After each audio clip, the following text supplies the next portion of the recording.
가상화폐 루나 테러를 아까 오전에 얘기를 하셨는데 장관님이 루나 테러에 대한 전문적인 지식이 있으십니까? 제가 뭐 특별히 전문 지식이 없을 이유는 뭐 특별히 지금 있나요? 권도영 금융이나 정권범죄 합동수사단이 아까 전 말씀한 다시 출발하게 되는데 저도 책임감을 느끼고 있고 지금 증권법제 합수단이 새로 만들어지는 거기 참여하는 검사나 수사관들도 책임감을 느낄 거라고 생각합니다. 가상화폐 문제 이것이 1호 수사 대상이 될 거다 이런 이야기도 있습니다. 특정 사건을 전제로 말씀드릴 수는 없는 거고 일반론을 말씀드린다면 원래 수사는 예고하고 하는 것이 아니기 때문에요. 예, 오늘 한동훈 장관의 법무부가 입장문 하나를 냈습니다. 이 얘기는 저희가 잠시 뒤에 만나볼 텐데 일단 화면부터 만나볼까요? 오늘 최근에 한 언론이 그 법무부 소속 인사들이 코인 가상화폐 갖고 있냐 없냐를 물었는데 비공개 뭐로 답변했다. 이것 때문에 뭐 보도가 나오니까 오늘 한동훈 장관을 포함해서 직무 관련 공무원들이 가상자산 보유가 없다. 이렇게 입장을 하나 냈네요. 아마 이제 그 참여연대가 물었죠. 참여연대에서 법무부에 이제 그 혹시 또 이것도 이해 충돌될 수 있잖아요. 예. 가상화폐 수사하면서 또 이게 본인이 보유하면 안 되니까 보유 내역을 이게 밝혀달라니까 이건 이제 또 개인정보니까 뭐 불가했던 것 같아요. 그게 이제 보도되니까 오늘 아마 이렇게 밝힌 게 아닌가 이렇게 보이고요. 예. 저는 오늘 이게 좀 전에 싱크에도 놓았지만 지금 이제 이번에 그 정권 범죄 합동수사단 있잖아요. 남부지검에. 지금껏 범죄합수수단이요. 예. 여의도의 저승사자랍니다. 예. 이걸 옛날에 추미애 장관이 폐지해버린 거예요. 예. 이걸 한동훈 장관이 1호 명령으로 조직을 이제 복귀한 겁니다. 저는 이게 상당히 의미가 있다 봐요. 이번에 물론 지금 우리 김남국 의원 건은요. 남부지검 6부에서 합니다. 6부가 이게 옛날에 특수부거든요. 근데 저는 6부 특수부도 잘 하겠지만 그보다는 이제 오히려 합수단 있잖아요. 거기는 여러 전문가들이 다 모여 있거든요. 거기서 이제 전면적으로 아마 이게 가상화폐 부분 한번 수사가 필요한 게 아닌가 이렇게 보입니다. 아까 시민단체인 참여연대 얘기를 좀 하셔서 관련된 얘기가 오늘 하나 더 있었습니다. 윤 대통령 취임 1주년을 맞아서 참여연대가 한동훈 장관을 교체할 공직자 1위다. 오늘 피켓 시위까지 벌였는데 한동훈 장관도 또 이례적으로 입장을 냈어요. 당연히 입장을 냈죠.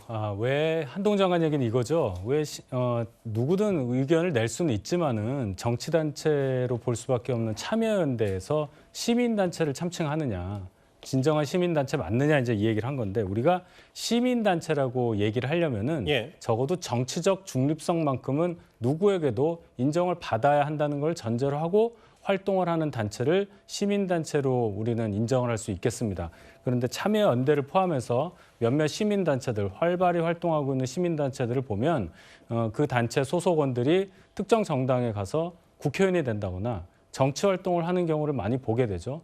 적어도 그런 상황을 감안을 한다면 그 단체가 하는 행동이 정치성을 전혀 띠지 않았다. 정치적으로 중립성을 유지하고 있다. 이렇게 말하기는 어렵다고 보겠습니다. 예. 그러한 대표적인 시민단체가 참여연대라고 볼 수 있는데 여기서 한동훈 장관을 꼭 집어서 물러나야 할 장관 1위 이런 식으로 얘기하는 것도 이 또한 또 다른 정치행위라고 볼 수 있기 때문에 한동훈 장관 입장에서 입장 표명을 한 것으로 저는 그렇게 이해합니다. 예. 저는 한동훈 장관이 무슨 말씀을 하는지 모르겠어요. 시민단체가 중립적인 단체도 있고 여당 단체도 있고 여를 지지하는 단체도 있을 수 있는 거지 시민단체가 중립적이어야 됩니까? 무슨 말씀인지 모를 것 같고요. 또한 그것에 대해서 정치적인 발언이에요. 법무부 장관이 수사를 검찰총장을 통해서 잘 지휘하시면 되는 거지 정치적인 발언들을 쏟아내는 이유는 모르겠고요. 법무부 직원들이 가상화폐를 보유한지 안 보유했는지 본인이 어떻게 합니까? 확인할 수 있는 방법이 없는데 그런 측면에서 이 부분도 좀 경솔했다고 생각되고요.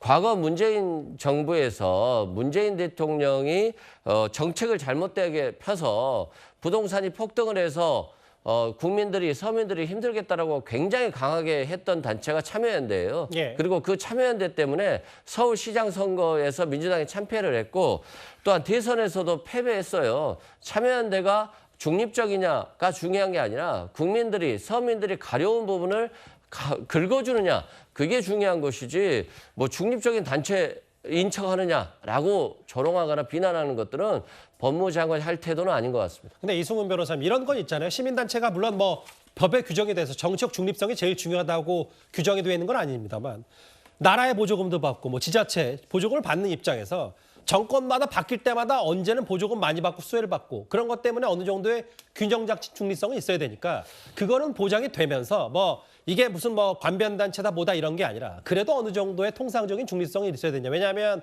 이 변호사께서 말씀하셨던 부분에 시민단체가 무슨 중립성이 중요하냐. 뭐 보수 시민단체 있고 진보 시민단체 있고 뭐 이런 얘기 때문에 제가 첨언을 좀 드리는 겁니다. 네, 근데 실상 그러지 않습니까? 정권이 바뀔 때마다 자신이 지지하는 시민단체에 보조금이 더 많이 내려가고 지지하지 않거나 반대하는 데는 더 적게 내려가잖아요. 그런 측면에서 정치권도 그 문제에 대해서는 책임이 충분히 있다라고 생각합니다. 알겠습니다. 한동훈 장관 얘기 오랜만에 해봤습니다. 저희가 준비한 9위였고요.